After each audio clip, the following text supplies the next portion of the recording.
Olá, bom dia para você. Em Pernambuco circulam mais de 80 mil veículos movidos a GNV, gás natural veicular. Motoristas de aplicativos, taxistas, combeiros, condutores escolares, donos de carros particulares fizeram a conversão para esse tipo de combustível para economizar. E a Copergás, que é a Companhia Pernambucana de Gás, criou um grupo de trabalho para incentivar o uso do GNV nos transportes que circulam pelo estado, inclusive em ônibus. Atividades e estudos estão sendo desenvolvidos para atender à demanda. No Poder e Negócios de hoje, você vai saber quais os incentivos para que os motoristas optem por GNV. Vamos falar sobre desconto no IPVA, desconto para instalação do kit de gás e a segurança dos veículos que rodam com esse combustível. E também quais as metas da Copergás. Para tirar todas as dúvidas, convidamos o presidente da companhia, Felipe Valença. Presidente, bom dia, bem-vindo. Obrigado. Obrigada. Fique à vontade.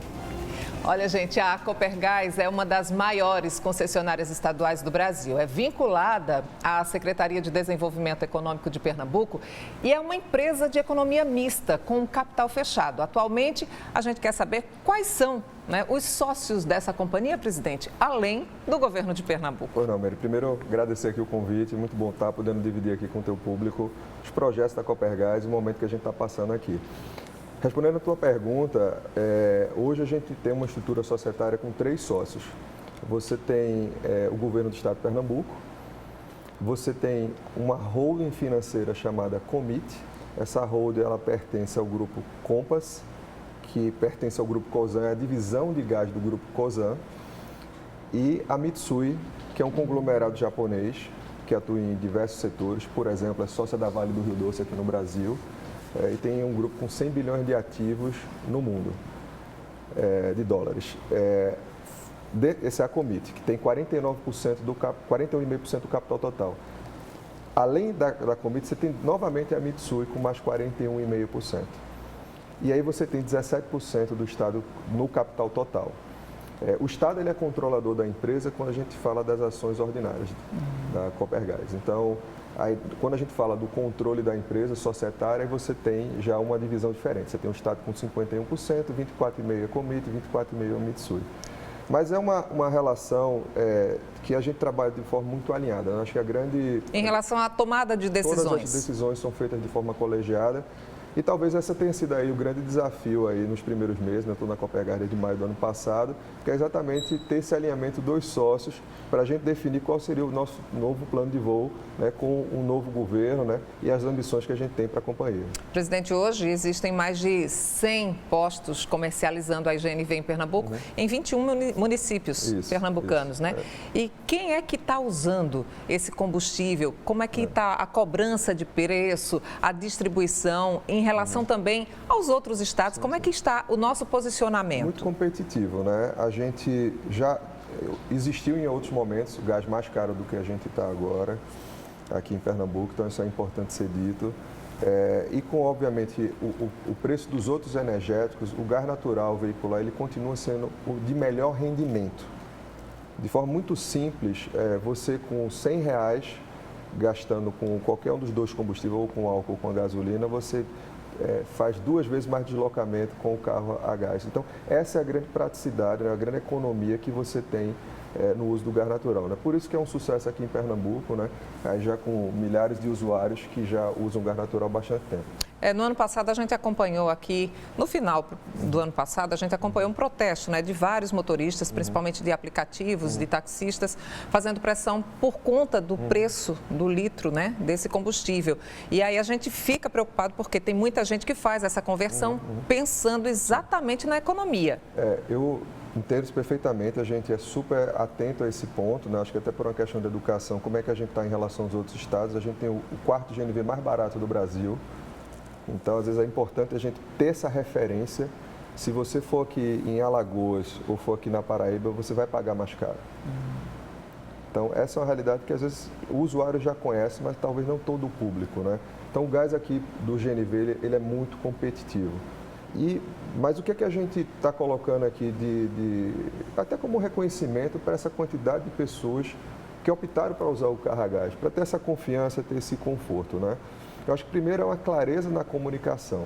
A Copergás não é ela quem define o preço. A Copergás é uma repassadora de preço, ela é uma concessionária e a gente cumpre um contrato de concessão que a gente tem com o Estado de Pernambuco, que é o poder concedente. Então, todas essas métricas de variação do preço do gás não são uma decisão da Copergás. A gente é um repassador de preço. Então, basicamente, o que acontece é uma variação do preço do Brent, que é o óleo, o petróleo, o dólar. Esses são os principais agentes, né, que fazem a variação do preço. Então, da mesma forma que houve essa variação para cima, se houver variação para baixo, eu não vou vir aqui dizer que a gente baixou o preço do gás, você está entendendo? Entendo. Então, existem fatores externos, né, que acabam contribuindo. Todas essas flutuações que a gente tem em relação a essa questão, elas estão ligadas ao preço. A gente já houve momentos que a gente teve mais competição, a gente conseguiu comprar mais barato. A gente teve momentos que o preço do petróleo já foi mais alto e mais caro, e momentos de dólar, como todo mundo sabe, que varia aí todos os dias, né? Tanto o petróleo quanto o dólar tem esse contexto. Mas eu acho que a grande mensagem é essa, a gente está aqui num modelo que é muito transparente. Todas as nossas tarifas que são colocadas para todos os clientes da Copergás, elas são públicas e são reguladas por um agente regulador. Então, a Copergás, ela tem uma margem definida, a gente tem essa variação dos preços e a gente oferece essa revisão aqui para os nossos clientes de forma trimestral. Tá? Presidente, qual é o volume médio de GNV que é distribuído pela companhia aqui em Pernambuco? São 400 mil metros cúbicos por dia. E para onde é que vai essa demanda? A gente tem uma demanda muito concentrada na região metropolitana, né, do Recife, exatamente por essa característica que é, né, a pessoa que trabalha com o carro, né, o colega que está no aplicativo, o taxista, pequenos transportes, prestadores de serviço, essa na sua essência é o usuário do GNV. Mas a gente acho que tem dois olhares novos que a gente está fazendo. Um é reconhecer quem já é nosso parceiro e foi por isso que a gente teve aí uma aceitação muito boa da governadora Raquel Lira quando a gente fez a proposição de reduzir o IPVA do carro a gás. Existem alguns incentivos que a gente vai falar sobre eles daqui a pouquinho.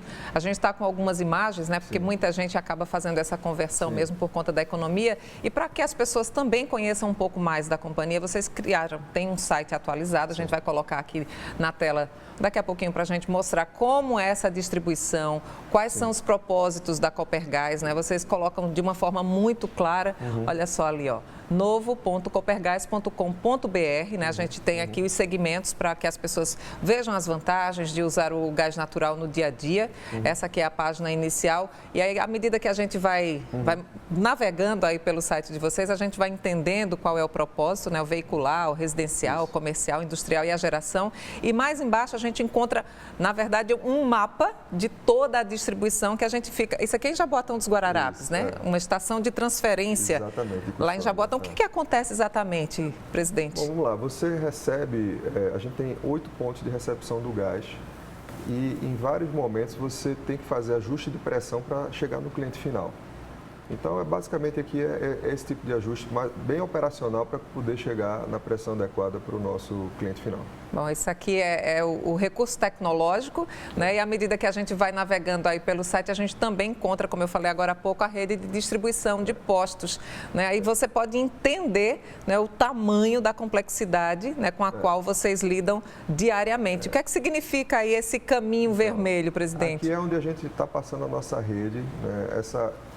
Vamos chamar assim, a gente tem 2 redes que a gente oferece aqui para o Estado, né? Você tem uma que ela é mais estruturante, que é o gasoduto, que ela vai cortando aqui o Estado aqui de Pernambuco, a gente sai aqui do litoral até Belo Jardim.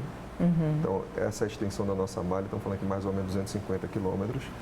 E a gente tem vários outros pontos aqui, que é esse vermelho, que é onde a gente conecta esse gasoduto aos clientes finais. Então, aqui é uma rede de polietileno, onde a gente consegue fazer aqui a conexão aos seus diversos clientes. Essas 2 malhas combinadas, elas extrapolam aqui 1.000 quilômetros. Tá? E para manutenção dessa rede? É uma trabalheira grande. Imagina. Então, felizmente a Copergás aí tem um time de excelência aqui para garantir aí tudo que é necessário para a gente ter aí um serviço constante, com segurança, né? E realmente com muita confiabilidade para todo usuário. Presidente, a Copergás desenvolveu um plano, né, de ação voltado para ampliar o acesso ao gás natural, gente. A gente quer saber quais são as medidas que já estão sendo adotadas. O senhor começou a falar agora há pouco.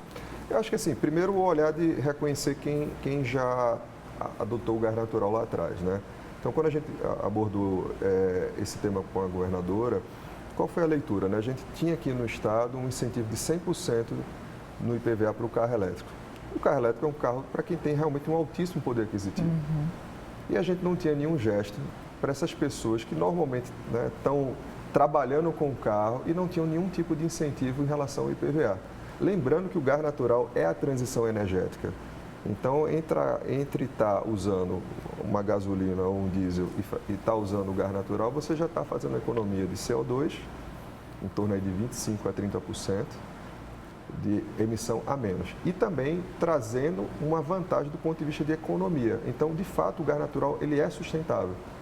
Então, foi com essa lógica de sustentabilidade e com a lógica de também fazer um gesto para esse universo de pessoas que também poderiam experimentar, por estarem contribuindo na redução aí do impacto ambiental, e também terem aí um gesto em relação à redução do seu IPVA. Então, foi no ano passado, que foi conquistado junto ao governo do estado um desconto do IPVA Exatamente. Para os veículos que rodam com GNV, com valores, mas aí tem uma especificidade em relação ao valor do veículo. Sim. Carros até R$100 mil e a gente tem um desconto de 40%. Então, quem já tem um carro a gás já percebeu, quando foi fazer o pagamento do IPVA, que teve esse desconto. Então, isso foi uma... Vamos dar um exemplo aí na prática? Vamos lá. Então, você tem o IPVA aqui, vamos lá, de 2,5%, você tem uma economia de R$1.000 para o usuário. Então, é disso que a gente está falando. Então, esse assunto foi super bem recebido aqui, né, quando a gente defendeu ele com o secretário Guilherme Cavalcante, com o secretário Wilson de Paula. Então, assim, houve realmente assim, uma leitura muito positiva dessa agenda e a governadora, obviamente, já tinha uma percepção positiva e a gente conseguiu implementar isso no ano passado. Tá? E o que é que a gente, dentro dessa chegada nossa, qual foi a leitura também, Meire? A gente redefinir um pouco as prioridades e potencializar aquilo que a gente já fazia bem, né? Eu acho que é sempre um olhar para frente, né? A Copergás é uma empresa de referência no mercado, mas, obviamente, tinham desafios novos e a gente precisava estar muito alinhado aqui com o governo do estado para desenvolver novas políticas, né? Então, a mobilidade se tornou um desses pilares, que a gente pegou esse caso que a gente já tem aqui, que é o GNV aqui em Pernambuco, é um caso de sucesso nacional. A gente tem a 4ª maior frota de carros convertidos a gás do Brasil e a gente tinha que fazer esse gesto e também olhar o que mais a gente poderia fazer. E tem novos incentivos ainda? O que a gente está agora olhando? Primeiro, a gente tem uma série de novos postos que estão no interior do estado. Então, para essas pessoas que estão no interior, o carro a gás ainda é uma novidade. E há muito deslocamento entre as cidades. Então, a gente tem hoje em torno aqui de 25%, né, 30 postos estão no interior. E a gente está agora trazendo, não só para quem está no interior, mas para quem está na capital, benefícios de ter acesso a um voucher oferecido pelo Sindicombustíveis. Isso é uma ação que ela vai ser ela vai ficar pública agora já na virada do mês. Então, foi uma iniciativa do Sindicombustíveis de oferecer R$500 para quem converter. Vai começar a valer. Em breve a gente vai estar aí fazendo esse anúncio junto com o Alfredo, presidente do Sindicombustíveis, e também com o Sindicato das que também baixou o preço do kit. Eu ia perguntar justamente isso para o motorista, né? Para aquele profissional suado, para o dono do veículo, se tinha desconto aí para fazer essa conversão, esse kit. O que é que a gente está pensando? Exatamente essa foi a ideia da gente montar esse grupo para pensar de forma mais completa, né? Então, a gente tem que olhar tudo, né? É o preço, é o IPVA, o que é que a gente realmente, como é que a gente cria esse arcabouço de incentivo? Então, a gente sabe que a largada é difícil, né? Então, o fato do sindicato ter entendido que poderia dar um desconto, né? Eles estão colocando 1.000 kits à disposição aqui dos novos usuários. Então, foi um gesto interessante. A gente tem o Sindicombustíveis oferecendo um voucher aqui de R$500, isso dá para rodar mais de 1.600 quilômetros. Então, assim, é bastante. E a gente fez aqui, né, junto com o governo do estado, esse gesto em relação ao IPVA. Então, é um pacote melhor que a gente espera aqui trazer cada vez mais soluções. Então, isso tem vários outros temas que a gente quer ampliar, melhorar nível de serviço, como é que está o atendimento do cliente, relacionamento com o Detran. Então, tem uma série de agendas aí, olhando o GNV para o carro leve. Mas a gente também trouxe o olhar para o carro pesado.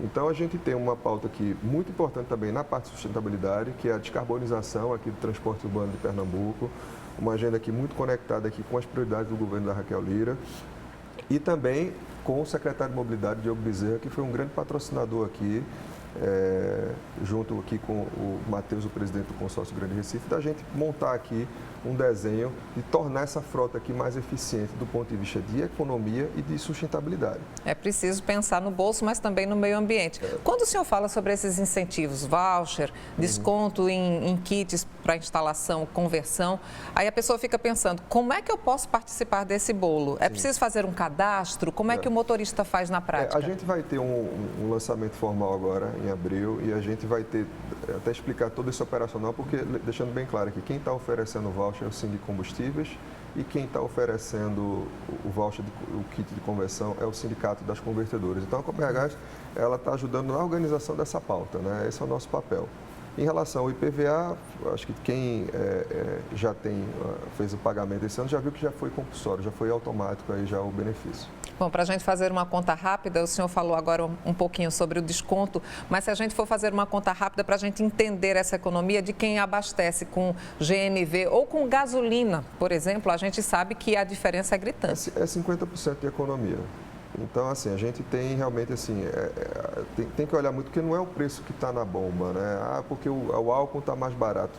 Tem que olhar o rendimento. E o rendimento realmente do GNV é muito maior, praticamente o dobro aqui, de quando a gente está comparando com os outros energéticos. Então, é isso que o usuário procura, né? Acho que temas também super importantes, né? É uma operação extremamente segura, né? Então, eu acho que a gente tem realmente, esse é um dos porquês disso ter dado certo e a gente ter uma escala tão importante nesse mercado. Então, a gente sempre frisa, né? Além de olhar o bolso, a gente também precisa destacar o outro benefício que é gigante, gente, que é para o meio ambiente. E aí, como é que a gente pode entender essa conta de gás natural veicular como um combustível sustentável? Vamos lá. Esse ponto é interessante. Eu vou te dar um exemplo dos ônibus, né? A gente tem várias leituras em relação à agenda de descarbonização. Alguns países, alguns estados estão avaliando o ônibus elétrico. Pernambuco também está. Mas o que nesses últimos anos se mostrou realmente mais viável foi o ônibus a gás. Porque o ônibus a gás é uma entrega imediata. A tecnologia já está pronta, é madura e você já consegue ter uma redução de economia ao redor de 25%, tanto da emissão do gás carbônico, quanto da redução da despesa em relação ao combustível, né? Os ônibus aqui essencialmente são a diesel.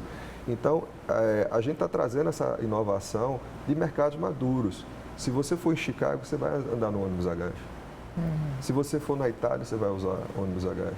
Se você for em Portugal, você vai usar ônibus a gás. Se você for em Bogotá, aqui na Colômbia, já tem 2.000 ônibus a gás.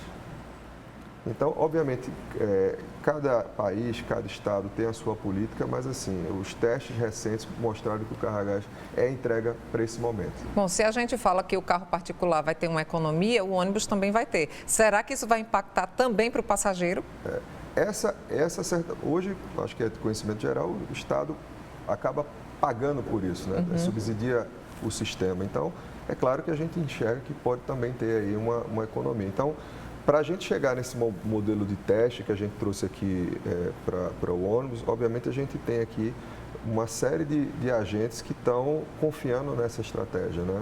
Então, os próprios operadores, os concessionários, Secretaria de Mobilidade, Consórcio Grande Recife, Governo do Estado de Pernambuco, Secretaria de Desenvolvimento. Então, essa é uma ação coletiva para a gente entregar aí realmente benefícios, tanto do ponto de vista de economia e emissão de CO2, né, de agenda verde, mas também uma coisa que às vezes as pessoas esquecem. Quando o ônibus a diesel está em atividade, fora a questão do CO2, você tem uma série de particulados que sugeram problemas na saúde do ser humano. Então, o CO2, ele praticamente elimina esses particulados. Então, a gente tem muita confiança nessa agenda aí de sustentabilidade em relação aí os veículos pesados, em primeiro momento aqui no ônibus, mas a gente já tem testes também aqui para caminhões. Por isso a necessidade de investimentos, né? E a Copergás está muito envolvida, né, nessa questão do investimento. E o senhor falou agora sobre gasoduto, é importante a gente destacar aqui porque Especialistas dizem que a ausência de gasodutos no interior dos estados e a falta de políticas públicas, gente, geralmente dificultam conversão de veículos leves e pesados. Mas o mercado pode sim se beneficiar, por exemplo, do biometano, que é uma fonte de energia renovável e sustentável que vem do biogás, não é isso, presidente? Perfeito. Então, o biometano, a gente pode dizer que é a grande aposta da mobilidade das cidades inteligentes? Sim, sem dúvida. Foi importante você ter puxado esse assunto já, porque a gente, a partir desse ano, a gente já começa a consumir o biometano. A gente tem uma agenda realmente de transição energética, eu acho que é sempre esse o ponto, né? O gás natural é a entrega imediata, mas a gente começa a perceber uma oferta maior no mercado de biometano. Então, a gente, a partir desse ano, a gente já começa a consumir em setembro desse ano, e no ano que vem, 8% do nosso consumo de gás já é via biometano. Então, a gente começa a criar um blend dentro da nossa malha e aí trazendo um gás que realmente é neutro 100% da emissão do gás carbônico. Então, essa é uma agenda de futuro e Pernambuco está muito adiantado em relação a esse tema, né? E na nossa gestão a gente pode, inclusive, ampliar essa captação, fazendo uma revisão aí da nossa exposição em relação ao biometano e estamos criando agora uma política de estar convidando aqui os empresários, enfim, de começar a entender quais são as outras possibilidades que a gente pode ter em relação a essa agenda, né? Acho que Pernambuco pode ter a oferta de biometano também do setor sucrocoleiro, dos Nossa, são muitas possibilidades, né? Resíduos orgânicos aqui de animais. Então, assim, tem uma série de possibilidades que a gente está avaliando e tem muito a ver com o nosso potencial energético, né? Então, assim, Pernambuco, diferente de outros estados do Nordeste, a gente não tem petróleo. Então, Alagoas tem petróleo, Rio Grande do Norte tem petróleo, a Bahia tem petróleo. O Ceará é um case aqui de energias renováveis. Nós temos bastante bastante investimentos aqui em energia renovável, mas quem sabe aí a agenda do gás natural e do biometano pode ser um diferencial estratégico para o estado de Pernambuco, ampliando inclusive a oferta para o interior, né? Eu acho que isso é uma tendência muito grande. A gente está avaliando aí também projetos em algumas micro-regiões para gerar o gás e oferecer o gás lá. Nossa, tem muita coisa interessante. Gente, a gente vai para um rápido intervalo. Na volta, vamos falar sobre segurança de veículos que circulam com GNV. Será que carros convertidos podem explodir durante o abastecimento ou num acidente de trânsito? Ou isso é só mito? Ele é parecido com o gás que usamos na cozinha ou não tem nada a ver? Como é que está a operação para preparar os ônibus para circular com GNV? Sobre esses e outros assuntos, a gente fala já já.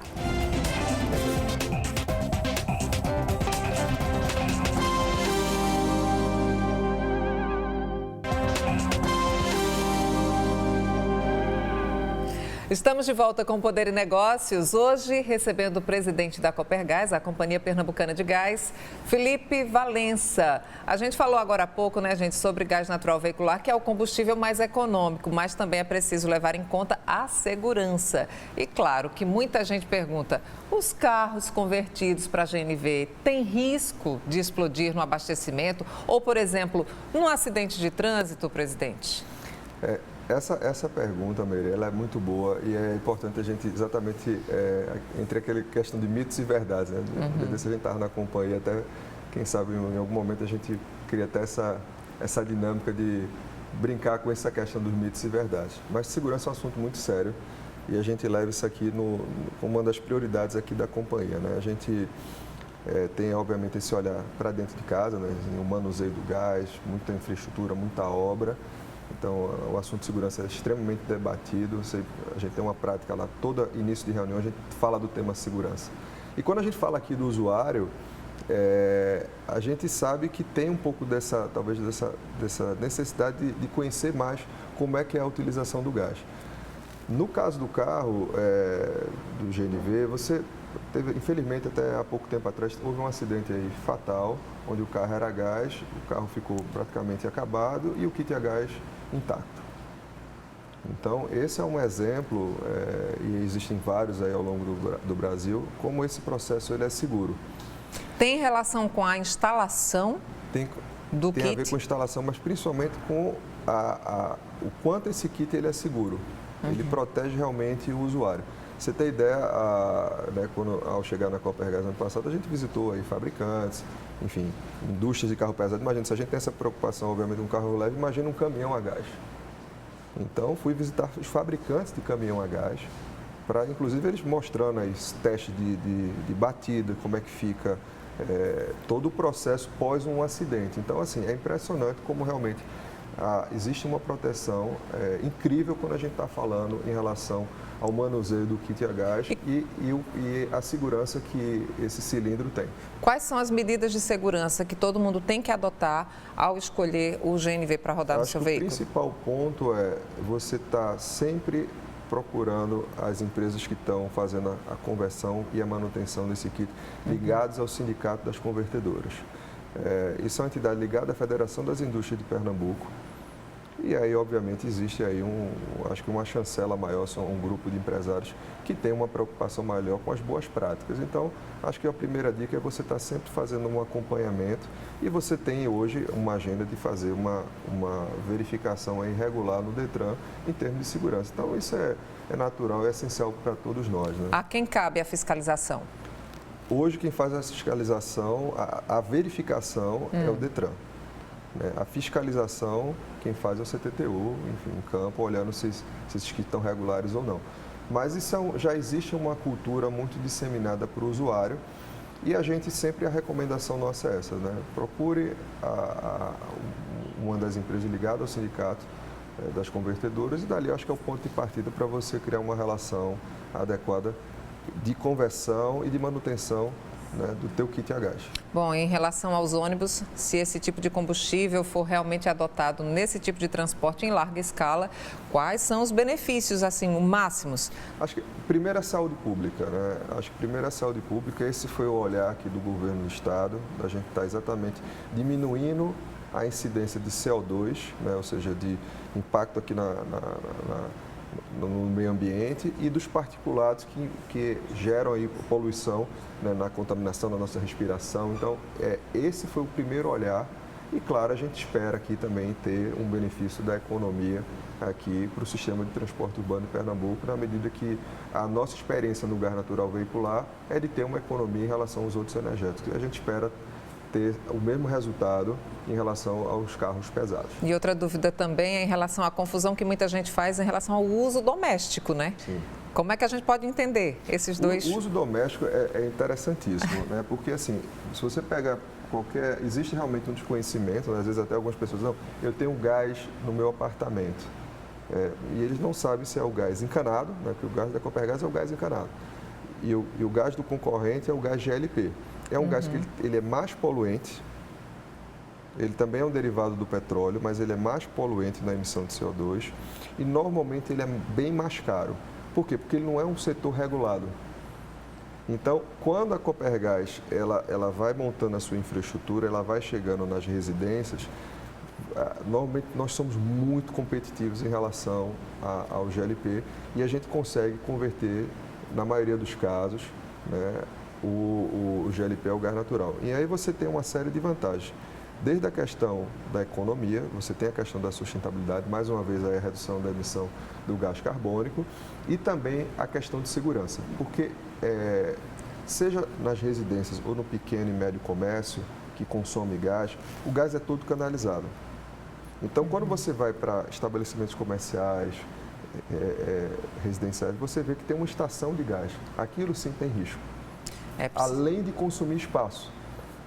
Se você, por exemplo, a gente fez aí, né, na nossa chegada, visitamos uma série de estabelecimentos comerciais e é impressionante o depoimento de um comércio onde ele tira aquela estação que estava ali, virou uma vaga de garagem, virou um espaço para ele usar dentro do seu estabelecimento, né, onde o metro quadrado é caro.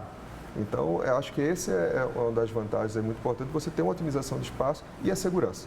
Presidente, quanto ao abastecimento do polo gesseiro lá do Araripe e também sobre as metas, né, até 2029, quase R$1 bilhão de investimentos. Nosso tempo está acabando, mas a gente precisa falar sobre esses dois assuntos. Eu acho que o polo do Araripe é um assunto discutido aqui em Pernambuco há muito tempo. Ele veio em cima da nossa chegada aqui, quando a gente fez uma escuta às lideranças do Estado. né? Então, a gente revisitou todo o planejamento estratégico da empresa. Em 90 dias, tivemos apoio de terceiros, todo o time da Copergás e os sócios imbuídos dessa revisão. E nessa escuta às lideranças que a gente fez, a gente escutou de 80% delas que a Copergás poderia ser uma solução para o problema do polo gesseiro, que hoje consome em madeira. Praticamente todas as empresas do polo gesseiro queimam a gipsita com madeira, e madeira, obviamente, em sua maioria até com uma dificuldade da gente saber a origem dessa madeira. O que a gente constatou lá, eu tive lá já 3 vezes, setembro, outubro e fevereiro, visitei uma série de empresas, que realmente o problema é muito sério. Hoje eles pegam essa madeira a 350 quilômetros, porque realmente já houve uma devastação lá na Caatinga. Então, realmente a gente teve que colocar um senso de urgência. A gente apresentou um projeto aqui para o governo do estado, tivemos todo o apoio aqui da governadora Raquel Lira em colocar esse assunto como prioridade. E a gente não só está levando o gás, a gente está levando o gás mais barato do Brasil. Porque Pernambuco aprovou um decreto da governadora fazendo o diferimento do ICMS, que na ponta, na prática, é o não pagamento do ICMS do empresário do polo gesseiro. Então, realmente, assim, foi acho que uma ação de um gesto muito importante aqui da governadora, e onde a gente teve muito apoio dessas lideranças. Nós fomos, a Copergás, né, não só eu, mas uma série de colegas da companhia, mais 8 órgãos do governo e mais de 20 lideranças do Estado. Então, isso foi uma entrega conjunta, mostrando realmente a coordenação do Estado de Pernambuco. Bom, e o senhor confirma que até 2029 teremos aí um investimento de quase R$1 bilhão. Isso deve-se, sim, confirmo, isso deve-se muito ao momento que a gente está passando na empresa, de ter os sócios privados da companhia acreditando no governo de Pernambuco, acreditando na nossa gestão e mudando a sua política de dividendos. Até então, a gente constatou nos últimos 5 anos, 100% do resultado da companhia era distribuído para os acionistas. E a gente deixou claro que a empresa tem uma série de projetos, uma série de demandas, um estado todo para industrializar, e a gente precisava realmente deixar esse dinheiro na empresa para fazer o investimento. E tivemos as aprovações devidas, e a gente aumentou o investimento previsto para esses próximos 6 anos, que era de 580 milhões para 986 milhões. Presidente, tem muita coisa para ser feita e a gente vai acompanhar o seu trabalho. Muito obrigada, viu, pela participação aqui no Poder e Negócios, viu? Prazer estar aqui. Bom dia, boa semana, e a gente marca um novo encontro com você no próximo domingo, às 10 horas da manhã. Tchau, tchau. Até lá.